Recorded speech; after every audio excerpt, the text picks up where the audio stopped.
Hello everyone, আসসালামু আলাইকুম। এই দেখেন আমি আচার বানাবো আমের।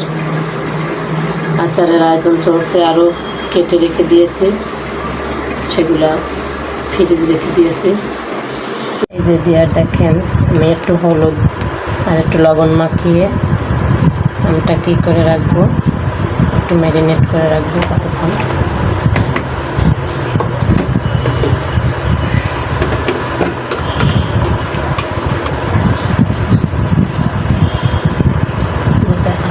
তারপর সেদ্ধ করবো।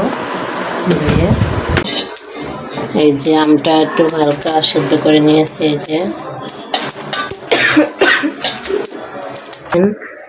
এর ভিতরে আছে মৌরি, তারপরে জিরা, তারপরে কালো জিরা, তারপরে বিভিন্ন ধরনের মশলা আছে এর ভিতরে। এগুলা সব একটু হালকা তেলে গুঁড়া করে নিয়েছি।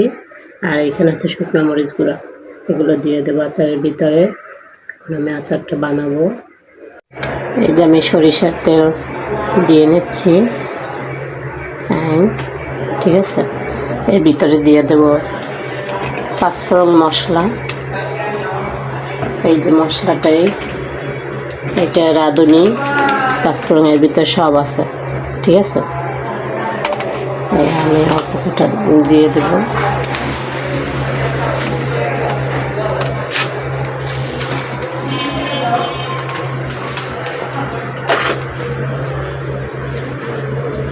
এই যে এর ভিতরে সেদ্ধ করা আমটা একটু হালকা সেদ্ধ করে নিলেই হবে, বেশি সেদ্ধ করে নেবে।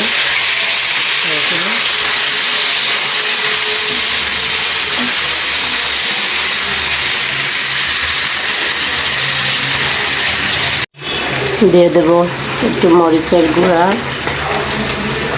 একটু চিলি শুকনো মরিচের গুঁড়া। এই যে বেশি দেবো না, অল্প দেবো। একটু হালকা হলুদের গুঁড়া দেবো।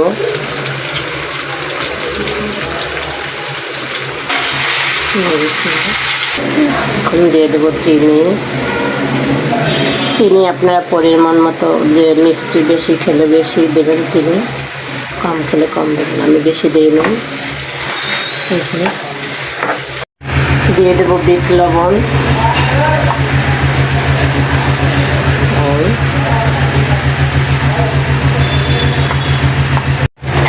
দিয়ে দেবো এই যে গুঁড়া করা মশলা রেখে দিয়েছিলাম সেটা, এই যে শুকনো মরিচ আর এই যে পাঁচফোড়ন মশলা তেলে গুঁড়া করে রেখেছিলাম, সেগুলো এখন দিয়ে দেবো।